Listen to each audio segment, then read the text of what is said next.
Ministério da Cultura e Petrobras apresentam.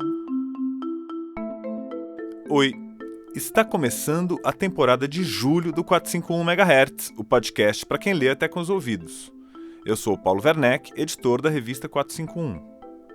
Nesse mês em que o 451 MHz comemora 6 anos, o podcast vai entrar em modo férias. É isso aí, o pessoal me deu um descanso aqui. Mas a gente não vai te deixar na mão, pelo contrário.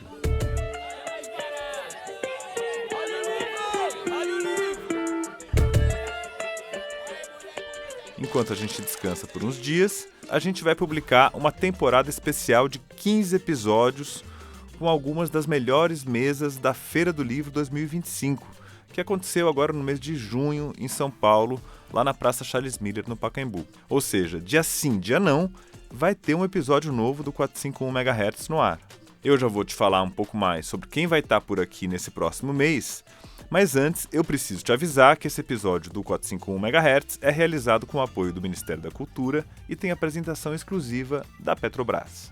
A nossa temporada de férias tem Cidinha da Silva, Lola Aronovitch, Elisama Santos, Mary Del Priori, Amara Moira e muitos outros convidados e convidadas que passaram aqui pelos 9 dias do nosso festival literário. No episódio de hoje, você vai ouvir o historiador Carlos Fico e o jornalista Eugênio Butti na mesa sobre os 40 anos da democracia brasileira, que foi um dos temas aí que atravessaram os debates da Feira do Livro 2025. A conversa entre eles foi mediada pela jornalista Flávia Marreiro, que é chefe do escritório da BBC Brasil em São Paulo. Então vamos lá para a primeira parte da conversa.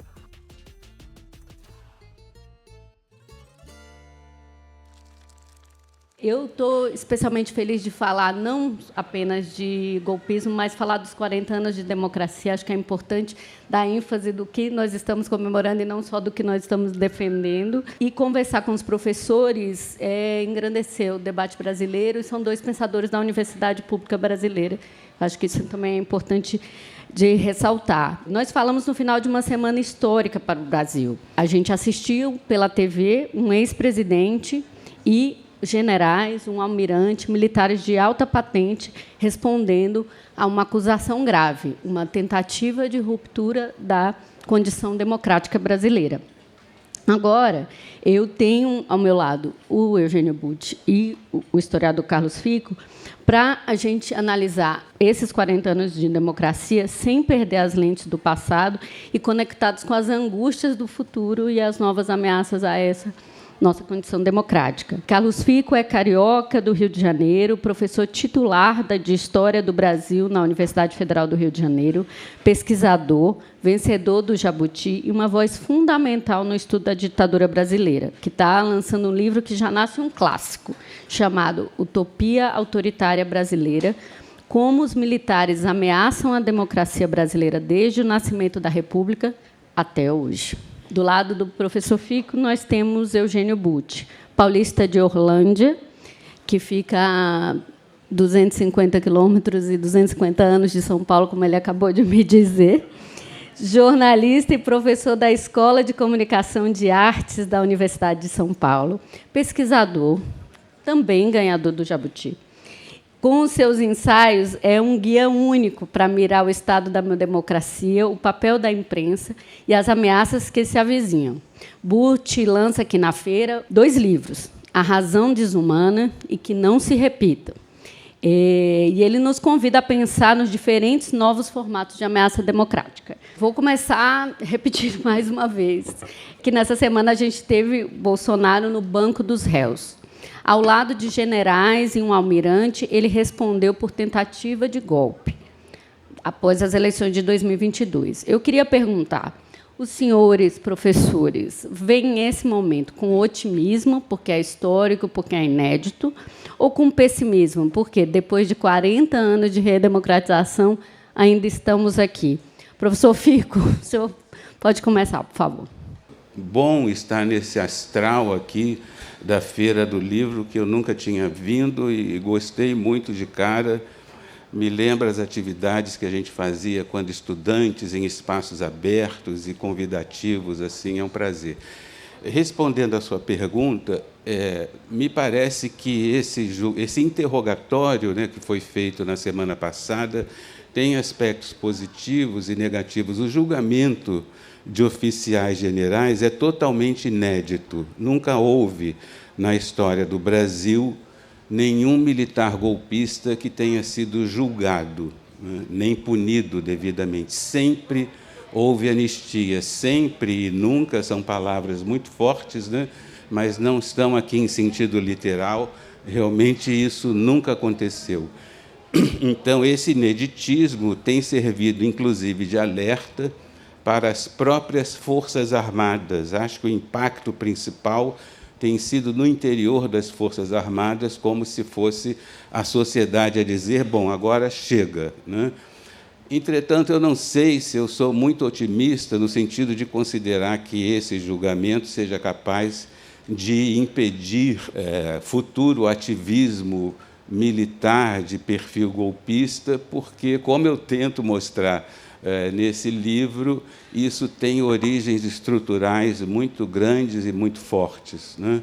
De maneira que seria preciso uma série de outras coisas, que, se vocês tiverem interesse, a gente pode discutir quais são essas outras coisas, na minha opinião, não apenas esse primeiro e inédito e importante julgamento será capaz de resolver. Inclusive, eu tive de assistir tudo aquilo, né, o interrogatório dos réus, a pedido de colegas jornalistas, para depois comentar. Até estava comentando que eu tenho uma especial repulsa ao ex-presidente Jair Bolsonaro, então eu não consigo ouvi-lo falar. Tive de ler a transcrição, é muito difícil, né? Estou vendo que não é um problema só meu, né? Eu consegui assistir a todos os outros, mal ou bem, mas o dele eu tive de ler.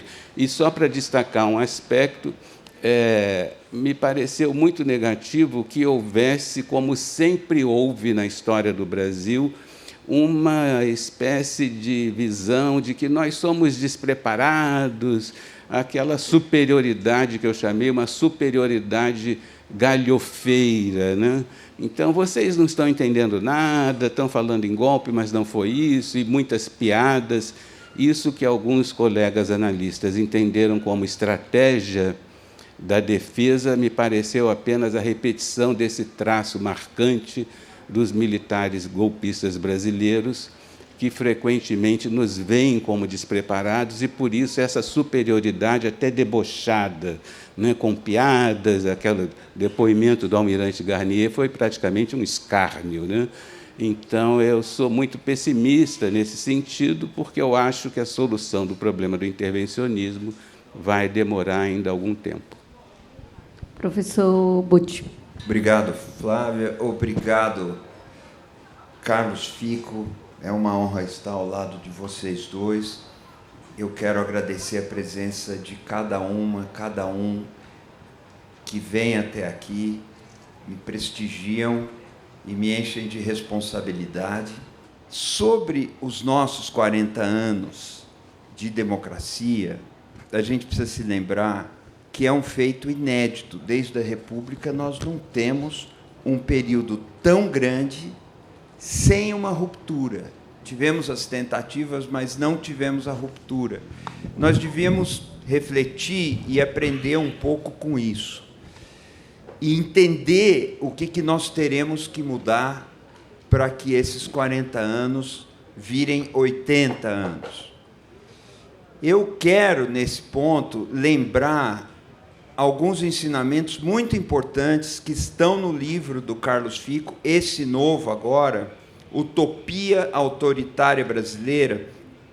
Ele mostra como o poder moderador da Constituição de 1824 foi se reproduzir na Constituição de 1891 e constitui um imaginário, uma fantasia tanática que aprisiona a mentalidade militar no Brasil e, por decorrência, aprisiona a nação brasileira. A ideia de que forças armadas conseguiriam moderar e salvaguardar a nação acima da institucionalidade e acima da instituição, é uma perversão que ainda está presente.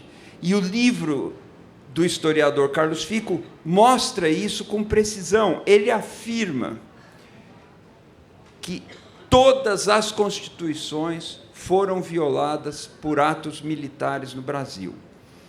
Quando eu penso em democracia, eu penso nas imperfeições, eu penso no déficit, eu penso nas dívidas que a nossa democracia tem com o nosso povo, porque a democracia precisa se traduzir em benefício material, e nisso ela ainda é devedora, nós teremos que corrigir, mas eu penso também em coisas positivas. Nesse sentido, eu acho que eu sou otimista, porque nós estamos aqui, nós estamos celebrando a democracia, o livro, e, de fato, essas coisas são inseparáveis, e nós não fomos derrubados pela tentativa de sufocar a universidade, de amarrar a ciência, de intimidar a imprensa e de acabar com os livros, enaltecendo as armas. Nós passamos por um período em que as armas eram mais cultuadas do que os livros. As armas tinham a sua circulação facilitada e os livros tinham a sua circulação dificultada. É muito bom estarmos aqui. Eu abro essa minha participação com esse voto de alegria e, repito, de uma sensação de acolhida. Eu me sinto acolhido nesse lugar agora. Muito obrigado. Obrigada, professor.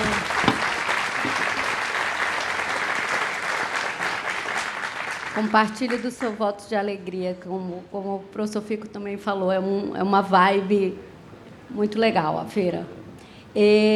Professor Fico, o Butch, como ótima jornalista, já começou a fazer um resumo do que o senhor apresenta como utopia autoritária brasileira. Mas eu queria convidar o senhor para completar esse conceito e nos dizer como ele aparece no julgamento. O que eu queria perguntar para o senhor é o seguinte: no julgamento, o Bolsonaro, outros réus, repetiam: fizemos tudo dentro da Constituição, dentro do limite da lei, e sempre com essa reiteração. Mas eu queria que o senhor interpretasse essas palavras à luz do seu conceito de utopia autoritária.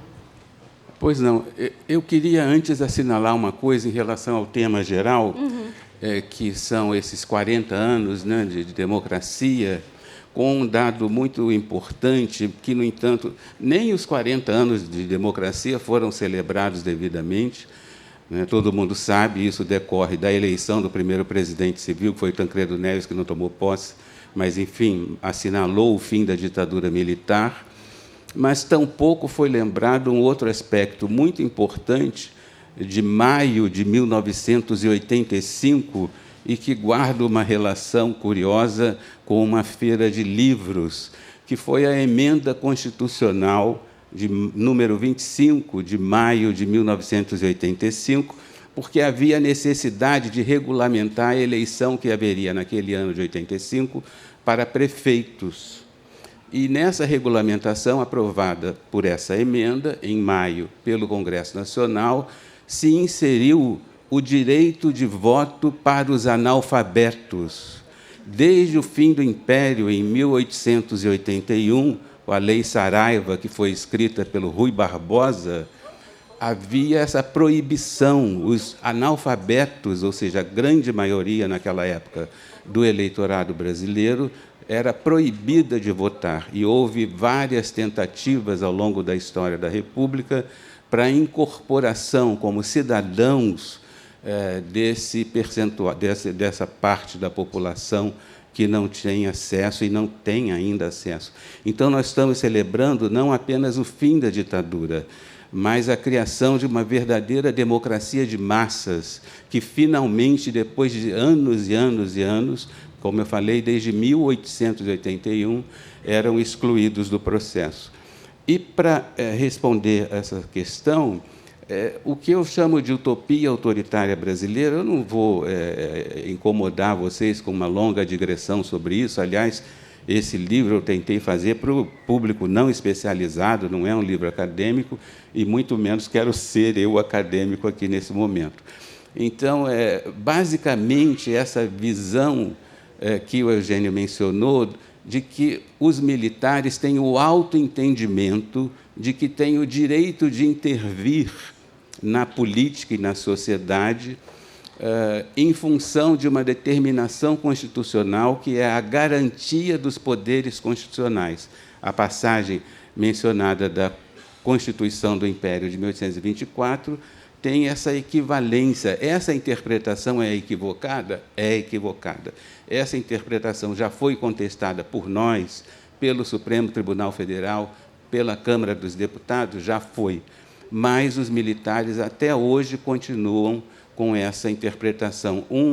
Uma testemunha de defesa arrolada pelo general Braga Neto, um coronel cujo nome me escapa, o ministro Alexandre de Moraes perguntou a ele: mas o senhor acha que o artigo 142 dá esse direito de intervir? E ele disse sim.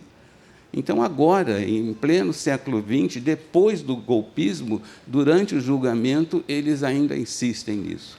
O senhor acha que o Moraes deveria ter perguntado isso diretamente para o Bolsonaro, sobre o artigo 42? Poderia. Eu achei assim, o desempenho do ministro Alexandre de Moraes muito bom. Ele aproveitou essa superioridade galhofeira que eu estava mencionando, faz parte dessa longa tradição, porque esse autoentendimento de que eles podem intervir guarda relação com o que seria, talvez, a característica básica desse meu conceito de utopia autoritária, que é os militares, ou boa parte dos militares, nos verem os civis como despreparados, como ignorantes, como despreparados, não sabem votar em políticos que não sejam corruptos, a política é toda corrupta e os civis são despreparados.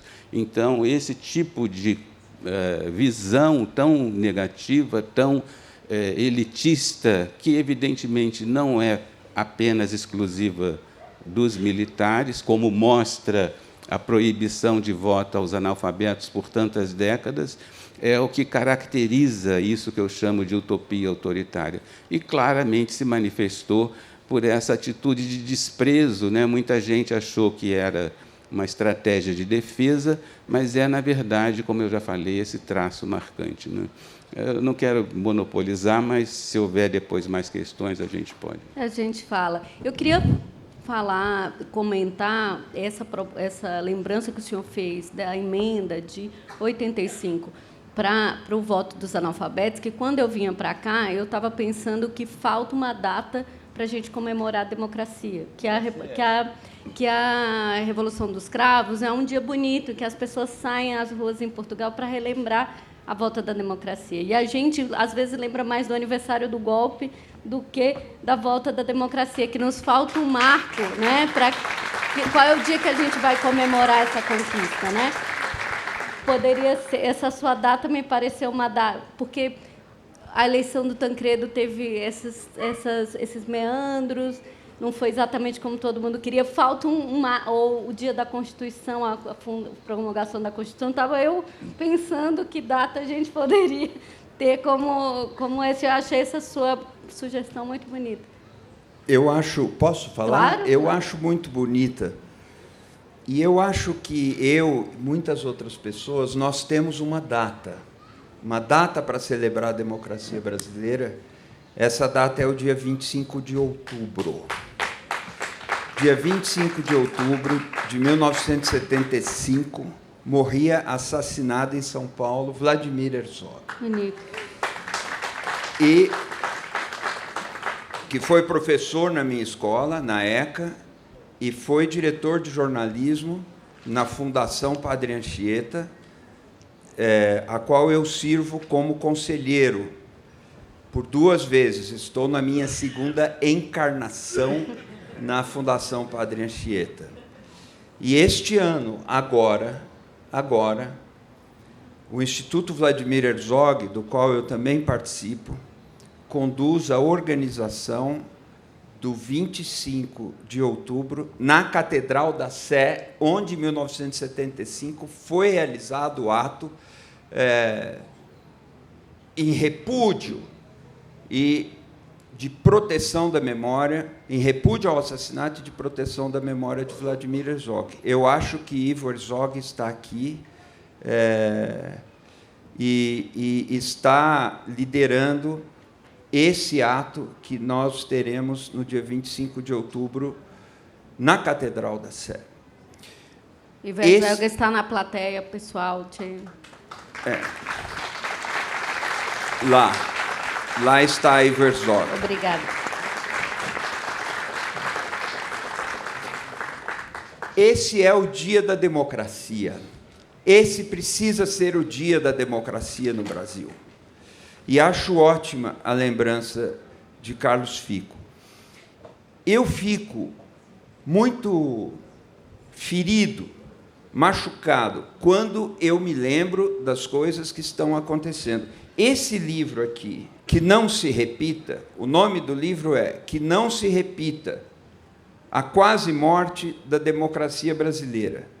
É um relato, uma história a quente, jamais uma história à altura da palavra história na obra de Carlos Fico, mas é uma história que eu conto do que foi o governo que começou em janeiro de 2019 e terminou em 2022. É um relato com as várias agressões retóricas e materiais contra a democracia no Brasil, atacando o jornalismo, atacando, de preferência, jornalistas mulheres, porque o poder da utopia autoritária acredita na superioridade masculina e trata o desejo na mulher como uma doença e trata o desejo no homem como um sinal de vigor.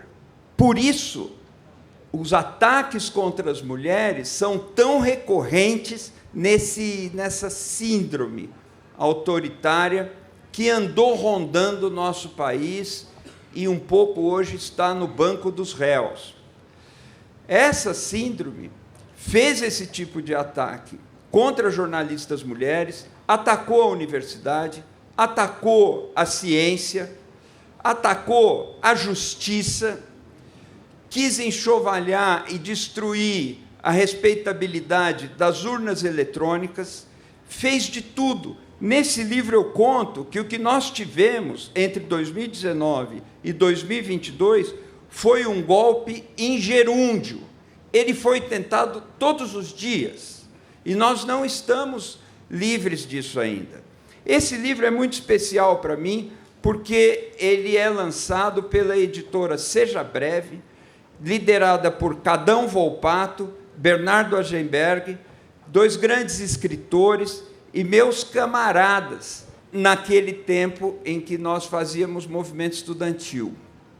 Eu trouxe aqui, vou mencionar, mas não vou ler, pelo menos não agora, relatórios do SNI que me chegaram em 2020, porque o repórter Eumano Silva estava apurando uma matéria e encontrou no Arquivo Nacional relatórios sobre a minha pessoa. Em 1983, 1984, Eumano Silva, que está no Platô BR hoje, do grupo Brasil Journal, que escreveu sobre a história do Araguaia, escreveu sobre a história do PCB, autorizou que eu dissesse o nome dele aqui, porque ele que encontrou esse material, eu tenho aqui alguma coisa, mas é muito aflitivo a gente pensar que, no tempo da ditadura, tinha gente que ganhava vida para espionar um estudante e fazer relatórios sobre esse estudante, o que ele fez durante o dia, como é que ele fala que eu sou um agitador de tempo integral, coisas que isso não pode acontecer de novo.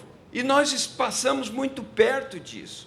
Esse livro, o propósito desse livro é convidar as pessoas a não esquecer e não deixar que isso volte. E o risco disso voltar está longe de ser debelado.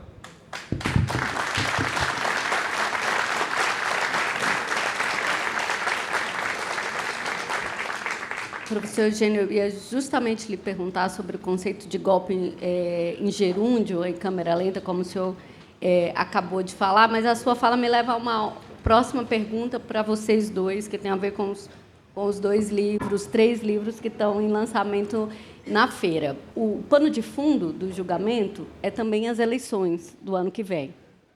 Que atores políticos estarão ou não. O ex-presidente Bolsonaro está inelegível, pelo TSL não faz parte, mas como mostra bem o livro do professor Fico, o que é hoje não é amanhã, e anistia é uma palavra presente todo o tempo nele. Então, eu queria perguntar para os senhores como é que os senhores veem a perspectiva dos meses e dos anos seguintes. A gente pode imaginar que, dessa vez, não vai haver anistia ou não? Gostaria que o professor Fico falasse. Olha, eu tenho medo dessa pergunta, porque vocês não vão gostar do que eu vou dizer. Porque, olha, esse meu livro, vou tentar sair pela tangente aqui, cada capítulo, vamos dizer, é um dos golpes, né? Quando a gente fala em golpe militar ou golpe de Estado, todo mundo lembra do golpe de 64. Com esse livro, eu quis mostrar que esse intervencionismo militar já aconteceu muitas vezes, mais de uma dezena de golpes, tentativas de golpe, pronunciamentos militares. Então, cada capítulo trata de um desses episódios do que a gente chama de intervencionismo militar. Dá até para começar pelo... Eu, por exemplo, vou falar uma coisa horrível, eu tenho o meu golpe preferido. Desculpe, não é que eu esteja defendendo o golpe, mas é que foi um golpe tão maluco, tão cinematográfico. Eu estou me referindo aos episódios de 1955. Então, por exemplo, se eu fosse comprar esse livro, eu começaria a ler por ele, que é um golpe muito doido, assim. Agora, o que eu ia dizer que vocês não vão gostar é que em todos esses episódios, e mais de uma dezena, sempre houve anistia, mesmo quando a sociedade não queria, mesmo quando o presidente da República, por exemplo, Juscelino Kubitschek, ele sofreu 2 tentativas de deposição, em 1956, Jacareacanga, em 1959, Aragarças. No primeiro, logo no início do mandato, ele concedeu ele próprio anistia, assim, para posar de magnânimo. E, no segundo, aí, ele escaldado, porque as mesmas pessoas que deram o primeiro, deram o de 59. Ele falou, agora não vai ter anistia, mas o Congresso aprovou. Então, em todos esses episódios houve anistia. Às vezes demorou um pouco mais, às vezes demorou um pouco menos, e nunca houve iniciativa, vamos dizer, em quadro de normalidade democrática e de pleno direito, de punição. Eventualmente, em alguns desses casos, começou a haver uma punição disciplinar pelo Poder Executivo, do ministro da Guerra, do ministro do Exército ou do presidente da República, mas também nem mesmo isso foi mantido e houve anistia. Então, do ponto de vista histórico, vai ser uma surpresa muito agradável se não houver anistia, né? Porque sempre houve. Eu torço muito para que não haja, mas a minha impressão é que esse movimento vai se tornar avassalador, especialmente em relação aos, e isso é uma coisa talvez surpreendente, às pessoas, aos civis que participaram do 8 de janeiro. Mas, no caso dos oficiais generais e outros militares envolvidos, há uma coisa que nem todo mundo conhece, até porque ninguém tem a obrigação de conhecer isso, que é a questão da justiça militar. Então, se houver o julgamento, se houver a condenação de militares, esses que estão sendo julgados, a penas superiores a 2 anos, quase que obrigatoriamente o procurador militar vai levar essas condenações do Supremo Tribunal Federal para a Justiça Militar, para um julgamento terrível para os militares, que é o julgamento de honra da incapacidade e inadaptabilidade para o posto e para a patente. Podem perder o posto e a patente. Não perde o salário, né? Mas perde o posto e a patente, que é uma coisa muito desonrosa para os militares. Então, isso pode acontecer, né? Agora, se houver anistia geral para todo mundo, realmente essas coisas todas estariam obstadas. Agora, eu não sei avaliar, né? Para o historiador, vocês talvez me concedam esse benefício, para o historiador já é muito difícil avaliar e analisar o passado, que dirá predizer o que vai acontecer no futuro. E agora eu queria dar um recado para você que é ouvinte aqui do 451 MHz. A gente sabe que você nos acompanha e agradece pela sua audiência. Mas será que você já é um ouvinte entusiasta?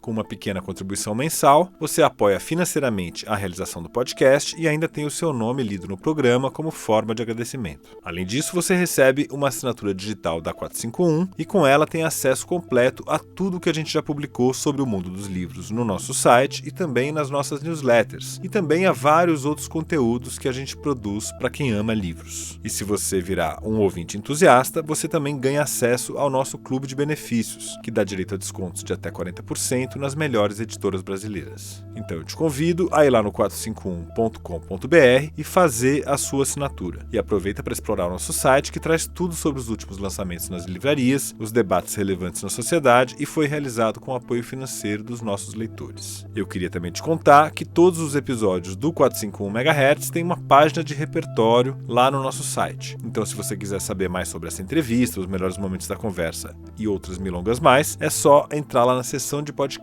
do site da 451. E agora vamos lá para a segunda parte da conversa. Queria colocar só mais uma informação na mesa. Alguns candidatos do campo político alinhados ao bolsonarismo, por exemplo, pré-candidatos como o governador de Minas Gerais, o Zema, já está acenando com uma possibilidade de indulto, caso vença. Então, a minha pergunta é uma anistia agora ou num médio prazo, ali, dada a conjuntura. Queria ouvi-lo a respeito, de novo. Eu não tenho nenhuma informação e não disponho de nenhuma metodologia ou de um conhecimento que me permita fazer qualquer hipótese de maneira mais sustentada do que qualquer pessoa poderia fazer. Eu só espero que a democracia se leve a sério e que a gente respeite o que são esses 40 anos e tudo o que nos custou para estar aqui. Isso pode parecer uma frase de efeito, mas a democracia se respeitar e se fazer respeitar é crucial. Por algum motivo, a gente acabou caindo num lugar do imaginário em que se acessa a ideia de democracia como se ela caísse do céu, ou como se ela fosse um dado da natureza, ou como se ela nascesse da terra, como a grama, hoje grama industrializada, mas como plantas naturais que estão em toda parte. Não, a democracia é um trabalho árduo. É difícil erguê-la e difícil mantê-la. Ela precisa de dedicação, ela precisa de muita gente na linha de frente. A gente falava durante os anos do governo anterior que as instituições estavam funcionando normalmente. Não estavam. Elas funcionavam por causa de trabalho corajoso de algumas pessoas à frente delas. Essas pessoas se expuseram, essas pessoas colocaram em risco a sua integridade. As provas estão aí com a tentativa de assassinato de 3 autoridades brasileiras, que foi desbaratada pela investigação. Isso fazia as instituições funcionarem. Democracia é trabalhosa, ela não vem da inércia. E isso deveria nos fazer respeitar a democracia. É o que eu posso dizer para essa sua pergunta. E espero que isso não aconteça, sabe? Professor, a sua reflexão sobre essa frente que tem que haver em defesa da democracia, essa articulação ativa, me lembrou do outro livro que o senhor está lançando aqui, A Razão Desumana, que fala de muitas forças de desarticulação dessa vida política. Como articular essa defesa da democracia num ambiente de conglomerados digitais que monopolizam a atenção e trabalham ativamente, segundo o senhor mostra no livro, contra esse comum, né? Contra a ideia do comum e de democracia. Eu queria aproveitar para que o senhor comentasse isso e depois queria ouvir o professor Fico também. Exatamente. Muito obrigado pela pergunta. Este livro é A Razão Desumana. A Razão Desumana. Cultura e informação na era da desinformação inculta e sedutora. É isso que eu estou trabalhando aqui, editado pela Autêntica, que é liderada pela Rejane dos Santos, uma das editoras que eu mais admiro no Brasil, por quem eu tenho uma afeição imensa. Fiz 3 livros com a Autêntica. Um deles eu tive lançando aqui na feira, Incerteza. E nesse livro eu procuro mostrar que nós estamos num período, eu temo que vá parecer um pouco acadêmico o que eu vou dizer, nós estamos num período em que técnica, capital e linguagem estão se fundindo. Nós sempre pensamos a técnica como uma urdidura que caminhava independentemente das relações de produção do capitalismo. E a técnica, já no meados do século XX, foi vista com assombro por gente como Gunther Anders, Hannah Arendt, Heidegger, porque ela conseguiria entrar nas membranas de representação próprias da linguagem, próprias da cultura, substituindo a iniciativa humana por processos automatizados. Pois hoje é possível ver que essa técnica representa os desígnios do capital. Ela realiza aquilo que está embutido na relação de produção baseada na exploração do trabalho, exploração do olhar. E essa fusão capital e técnica assaltam a linguagem. É por isso que nós estamos num tempo em que as máquinas, atenção para isso, são sujeitos de linguagem. Nós fomos formados ouvindo que o ser humano se distingue das outras formas de vida porque fala. Isso não é mais verdade. A máquina fala, mas por trás da máquina, a técnica fala. E por trás disso, a técnica e o capital falam. Isso não é nem um pouco democrático. Não é por acaso que existe uma espécie de simbiose entre as ações da extrema-direita antidemocrática e o uso e o abuso das ferramentas maquínicas da técnica e do capital. Aquele retrato da posse do Trump com os magnatas das big techs sorrindo é mais do que uma fotografia, é a síntese de um tempo. Na posse do Trump, a pretensão de neutralidade de equipamentos como Facebook, como WhatsApp, como o tal X, caiu por terra. E o discurso dos donos dessas empresas assumiu que havia uma aliança entre esse maquinário e o comando do atual presidente dos Estados Unidos. Eu falo disso nesse livro, a partir da análise ensaística de objetos específicos, como a cobertura do assassinato do George Floyd, como a pandemia, que mostrou que a humanidade está se tornando irrelevante, como o jornalismo sitiado pelo entretenimento. As plataformas valorizam os supostos conteúdos, entre aspas, que interpelam o desejo. O pensamento, a elaboração, a abstração saem de cena.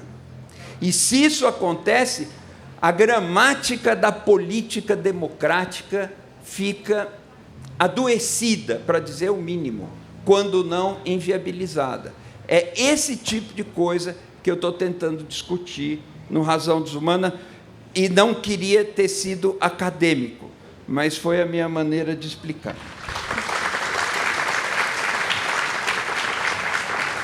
Professor Carlos, queria que o senhor comentasse como o senhor vê que a utopia autoritária pode se mostrar nessa era de plataformas, se o senhor vê uma conexão, uma nova roupagem. Mas queria já emendar uma outra pergunta. O senhor, no começo, falou... eu tenho algumas ideias de como a gente poderia conter intervenção. E eu queria lhe perguntar quais são, assim, 2 medidas, para resumir. Se o senhor tivesse que escolher 2 medidas para a proteção da democracia, quais deveriam ser as nossas prioridades hoje? Tem uma coisa muito esquisita quando eu digo, as pessoas ficam um pouco chocadas, que é o fato de que os militares são legalistas. Mas como assim legalistas? Eles passaram a história toda, você está mostrando, passaram a história toda com a ruptura da legalidade constitucional. Mas o fato é que, quando eu digo legalistas, eu me refiro ao apego que os militares têm em relação às normas, aos manuais, aos regulamentos. No Brasil, há uma grande contradição. Os militares têm sido, desde o fim da Guerra do Paraguai, lá no século XIX, atores políticos muito importantes, indevidamente, mas têm sido. E, por outro lado, a sociedade ignora, de algum modo, até setores democráticos e da esquerda veem de uma maneira caricatural os militares. Há até quem fale: o Brasil não precisa de forças armadas. O Congresso Nacional não tem um deputado que conheça, que seja especializado e, portanto, comissões que fiscalizem adequadamente os militares. Então, isso é uma contradição grande, né? Uma contradição curiosa. Como é que a gente tem atores políticos tão relevantes, que não deveriam ser, mas são, e uma sociedade que praticamente ignora como os militares vivem, o que eles pensam, inclusive esse aspecto que eu estava mencionando, deles serem, entre muitas aspas, legalistas, nesse sentido de, a todo momento, em todos os golpes e ditaduras, sempre tem o quê? O jurista, aquele famoso advogado que vai fazer uma série de regulamentações para o golpe, para a ditadura, etc. Tudo isso eu estou dizendo para responder a tua pergunta, que a questão essencial para mim, para a solução desse problema e para a consolidação do predomínio civil, que é o que caracteriza uma democracia, a gente não pode ficar a todo momento pensando, né, como essas notícias de jornal que aparecem: os militares estão irritados, os generais estão desconfortáveis. Bom, isso não deveria acontecer. Eu acho que a medida essencial seria a mudança, a reescrita do atual artigo 142, na passagem em que ele atribui essa competência excessiva de garantia dos poderes constitucionais. Ninguém sabe o que é isso. O que é a garantia dos poderes constitucionais? Eu não sei, vocês não sabem, ninguém sabe. E está em todas as constituições da nossa história. Isso precisaria ser extirpado da Constituição. E aí as pessoas me perguntam: você acha que isso vai impedir que mudar a lei vai impedir golpes militares? Bom, por isso que eu estava falando que os militares têm esse apreço pelas regulamentações, essa preocupação com as normas. Se a sociedade, através do Congresso Nacional, fizesse uma emenda constitucional que alterasse essa passagem do artigo 142, que é apenas o atual, porque nas outras constituições isso também estava presente, eu tenho certeza que isso teria um impacto político e simbólico muito importante. Seria a garantia de que não haveria nunca mais rupturas? Não, claro que não. Mas, com certeza, teria um impacto muito grande, porque, como eu disse, até hoje, eles interpretam essa específica passagem. O artigo 142, vocês sabem, atribui aquelas coisas tradicionais, né? Defesa da pátria, em caso de ameaça estrangeira. Também tem aquela coisa da garantia da lei e da ordem, que é por iniciativa de um dos três poderes, e a garantia dos poderes constitucionais, que não é por iniciativa dos três poderes, não. É por iniciativa de quem? Ninguém sabe. Enquanto que a garantia da lei e da ordem tem uma lei complementar que regulamenta essa passagem, a garantia dos poderes constitucionais tem? Não. É por iniciativa de algum dos três poderes? Não. É o que isso? Ninguém sabe. E os militares interpretam de maneira equivocada. Então, não adianta o Supremo Tribunal Federal já ter dito que não é licença para golpe, a mesa da Câmara também já disse, todos nós sabemos que não é. Não adianta se os militares continuam interpretando equivocadamente. Então, eu diria que a questão central é essa. E se me perguntarem se eu acho que isso vai acontecer, eu acho que é muito difícil. O Congresso Nacional é extremamente conservador. O atual governo foi eleito com uma margem de votos muito pequena. A cada 4 anos, né, a gente fala, nunca houve um Congresso tão conservador. E dali a 4 anos, nunca houve um Congresso tão conservador. E assim vai piorando cada vez mais. Então, evidentemente, dependeria de uma iniciativa parlamentar com apoio político da sociedade e, enfim, de um governo também forte politicamente, né? Então, a minha visão sobre essa possibilidade de alteração da Constituição não é muito otimista, mas eu acho que seria essencial. Professor Butti, suas 2 medidas, se eu tivesse que escolher, 2 medidas essenciais para a proteção da democracia. Vale 53? Sim. Mas eu acho que há uma outra questão que precisa ser levada em conta, que tem preocupado muito. Isso aparece com frequência e aparece em vários círculos. Uma das recomendações da Comissão Nacional da Verdade, a Comissão Nacional da Verdade, em 2014, deixa 29 recomendações, algumas de caráter institucional, algumas de caráter de implementação daquilo que está no resultado da comissão, mas uma delas é o aperfeiçoamento da formação dos militares no Brasil.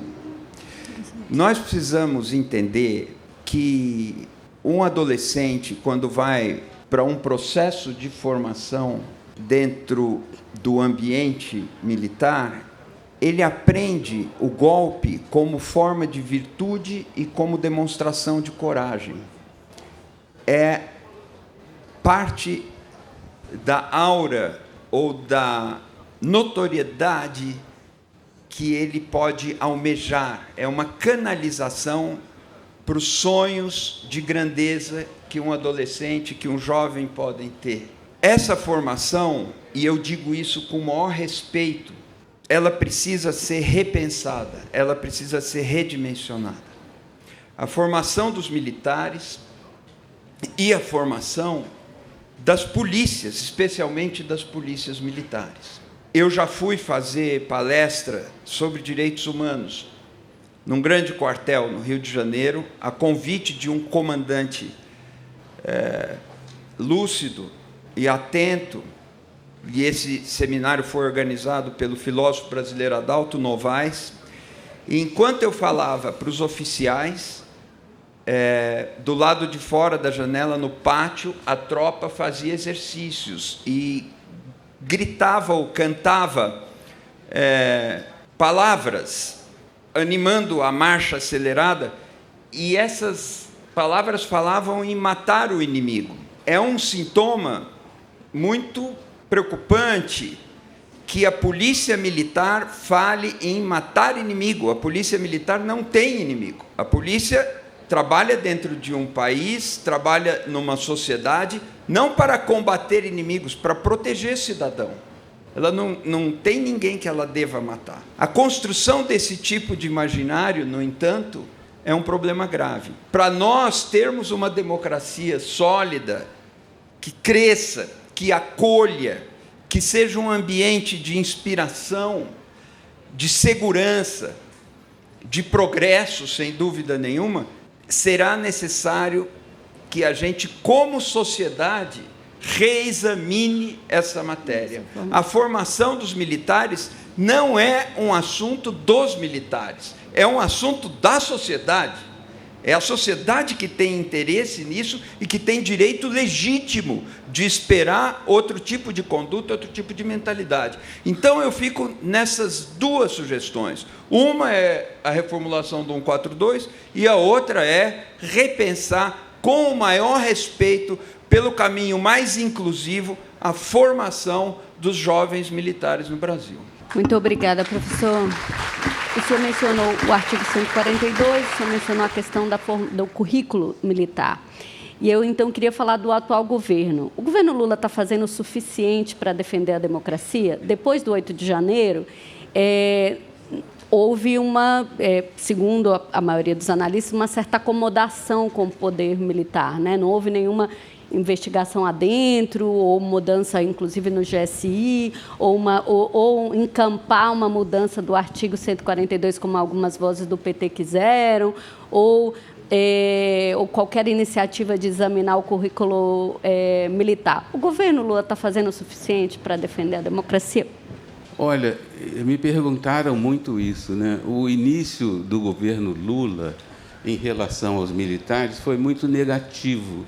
Não sei se vocês se lembram, mas ainda antes da posse, o futuro presidente e seus assessores vinham sendo muito pressionados para definir logo quem vai ser o ministro da Defesa. Então, o ministro Múcio foi o primeiro definido por causa dessa pressão militar, que queria saber quem é que vai ser o ministro da Defesa. Eu já achei isso muito negativo.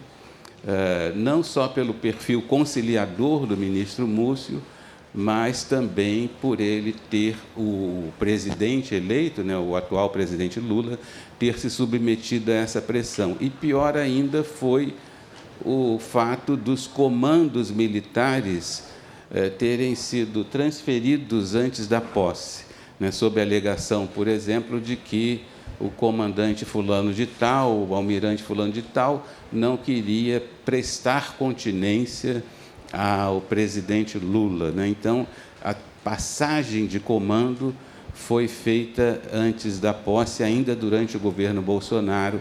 Isso também eu achei muito negativo.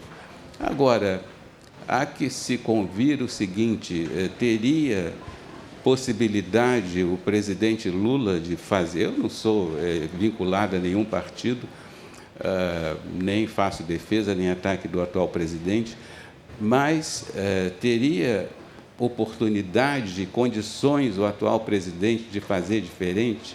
Eu gostaria muito que o ministro da Defesa não fosse tão conciliador, eu gostaria muito que o presidente Lula tivesse dito que não aceitava a transferência dos comandos antes da posse dele próprio.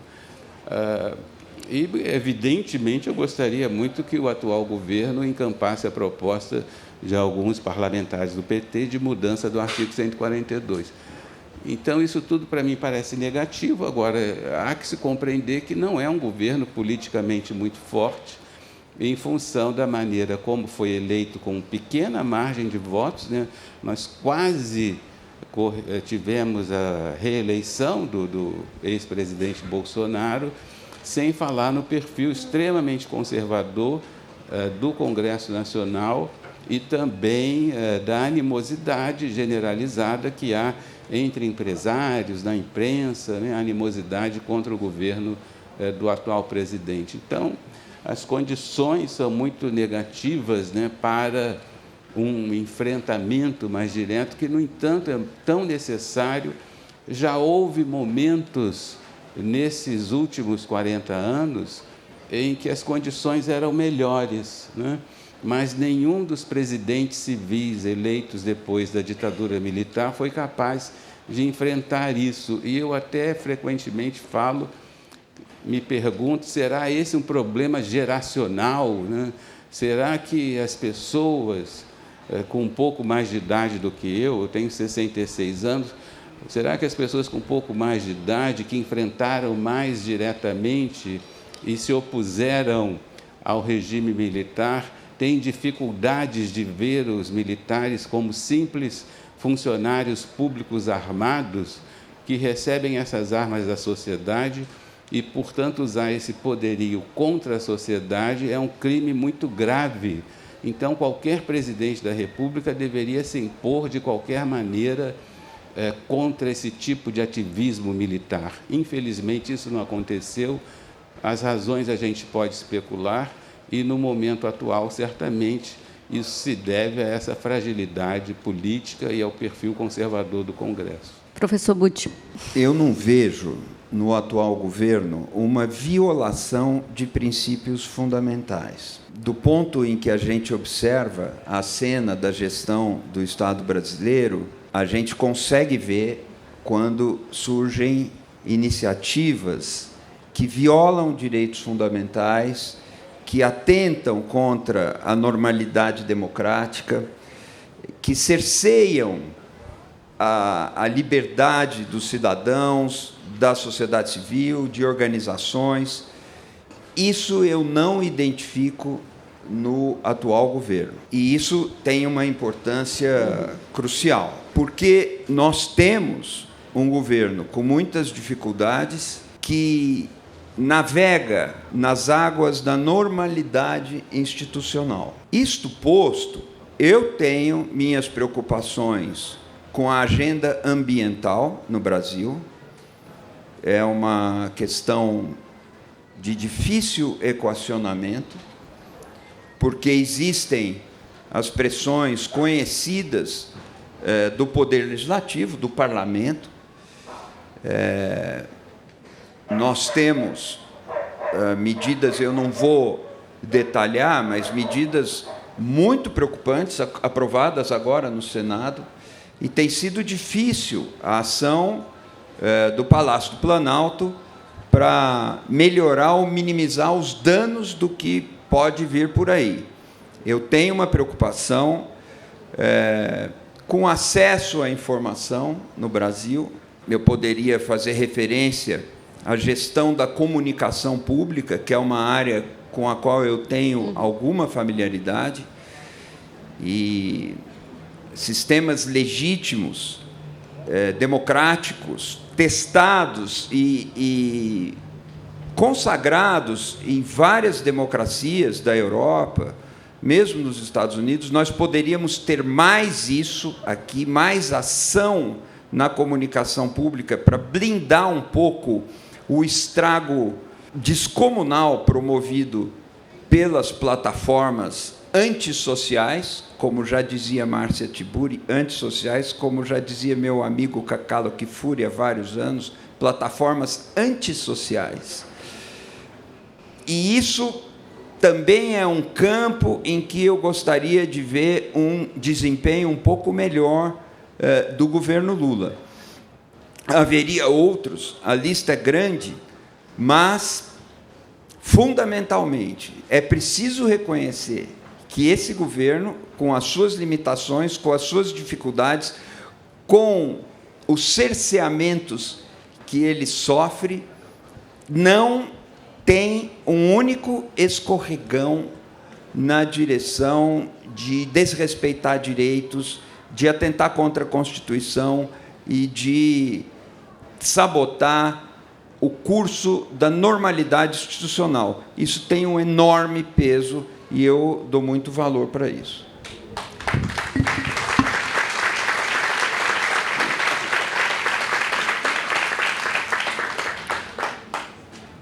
Depois dessas reflexões, agora eu vou fazer 2 perguntas da plateia, que também,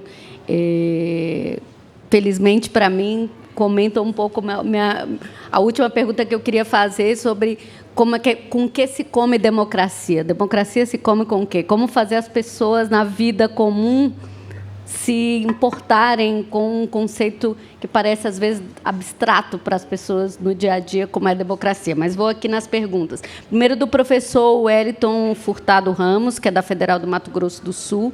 Ele estava aqui comentando as ideias que já faladas sobre o Brasil. O Brasil, um país do futuro, e o Brasil da ordem e progresso da bandeira. Ele pergunta, o modelo nesses 40 anos de democracia, somos uma democracia jovem?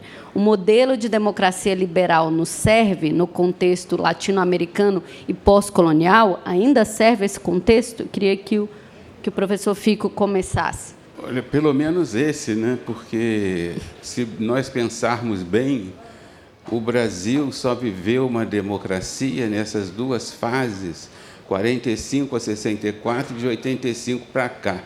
Sendo que, de 1945 a 64, como, enfim, eu mostro aí no livro, nós tivemos uma quantidade de crises institucionais impressionante. Então, foi uma fase que é claro que a gente não pode falar em democracia nem no Império, nem no período posterior à proclamação da República, a primeira República toda marcada por fraudes eleitorais, por exclusivismos do eleitorado, e depois a gente tem a Revolução de 30, que é um período de grande anormalidade, depois vem a ditadura do Estado Novo. Então, supostamente, a gente tem democracia do fim da ditadura do Estado Novo em 45 até 64, quando vem o golpe, tem a ditadura militar que vai até 85, então nós teríamos uma segunda fase democrática de 85 até hoje. Muito bem, o que eu estou dizendo é de 45 a 64, supostamente a primeira fase democrática, houve uma sequência inacreditável de crises políticas que envolveram o suicídio do presidente da República, que envolveram os 2 golpes de Estado de 1955, que envolveu o pronunciamento militar contra a posse do João Goulart, depois da renúncia do Jânio Quadros em 1961. Então, bom, foi democracia, mas teve censura praticada a rodo pelo presidente da República, pelos governadores de Estado, teve violência institucional. Então, foi uma fase democrática? Foi. Teve eleição regular para presidente da República em 45, 50, 55, 60, a de 65 foi para o brejo por causa do golpe. Foi uma fase democrática? Foi, mas teve tudo isso que eu mencionei, né? Então, é uma experiência e uma vivência, esses 2 conceitos são fundamentais para o historiador que busca compreender a sociedade, né, que analisa como é que essa sociedade experimentou e vivenciou essa democracia. Experimentou e vivenciou no contexto de todas essas turbulências institucionais, com grande intervencionismo militar e muitas limitações no exercício da democracia. O exemplo da censura é apenas um entre vários.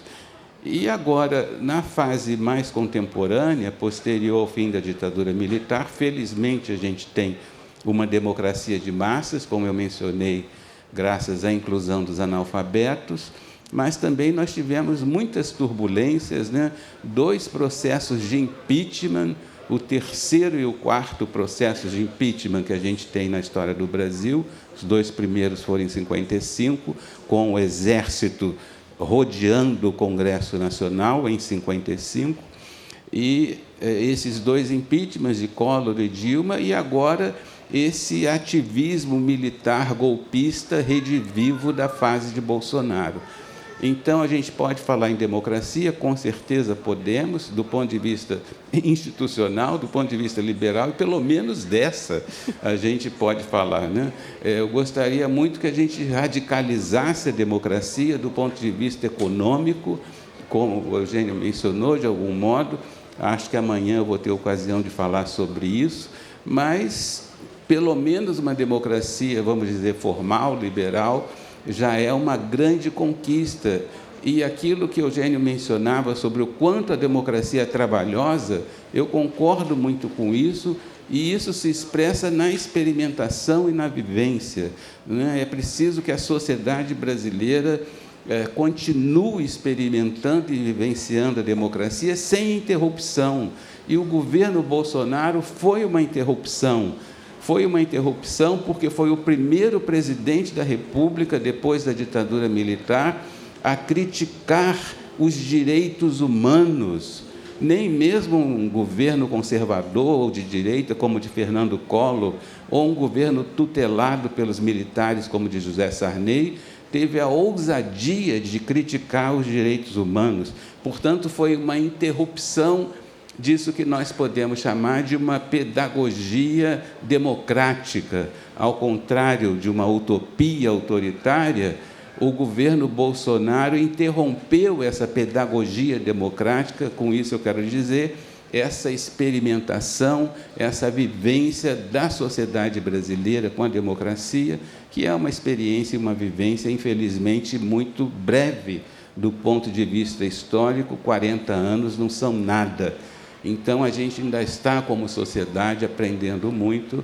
Eu tenho, pelo menos em relação a isso, eu sou otimista, porque eu acho que é a continuidade dessa experimentação que garantirá que não haja mais qualquer tipo de ataque à democracia brasileira.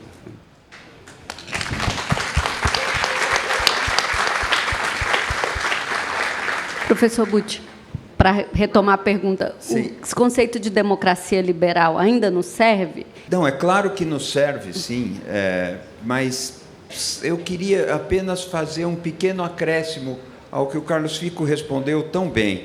É uma sugestão que vocês vejam o documentário 1961, dirigido por Amir Labaki. Por que eu faço essa sugestão? Eu, vendo o documentário, encontro lá cenas, depoimentos que eu absolutamente não conhecia, Carlos Fico certamente conhece, mas é uma memória que mostra muito a fragilidade da democracia e essa ameaça constante do ataque, do golpe. O documentário mostra muito bem o movimento liderado por Leonel Brizola em Porto Alegre, que chegou a confiscar, ou a requisitar, a expropriar as armas da Taurus e distribuiu armas para a população, armou a população, organizou a população para resistir a um golpe. E isso, de alguma maneira, claro que essa não é a causa, mas, de alguma maneira, contribuiu para um ambiente que frustrou a tentativa de golpe. Entra muita coisa aí, o documentário é muito rico, mostra isso, mas eu gostei muito de ver, porque eu me lembro, muitos anos atrás, 30 anos atrás, mais do que isso, quando o Amir Labaki escreveu o livro 1961, publicado pela editora Brasiliense, onde eu trabalhava. E agora esse livro vira um documentário de excelente qualidade, muito informativo, muito rigoroso, muito bem conduzido. Tem uma entrevista magistral da professora Maria Vitória Benevides, que fala nos episódios e vai explicando, pontuando tudo o que aconteceu lá. Acho que boa parte da força da nossa democracia vem do conhecimento da democracia, da memória da democracia e da formação. Eu tenho insistido muito na formação, da formação dos cidadãos e da formação correta dos militares. Esse é um problema da sociedade, não é um problema dos militares. Muito obrigada aos dois. Muito obrigada, boa feira para todos. Tem mais dias aí pela frente.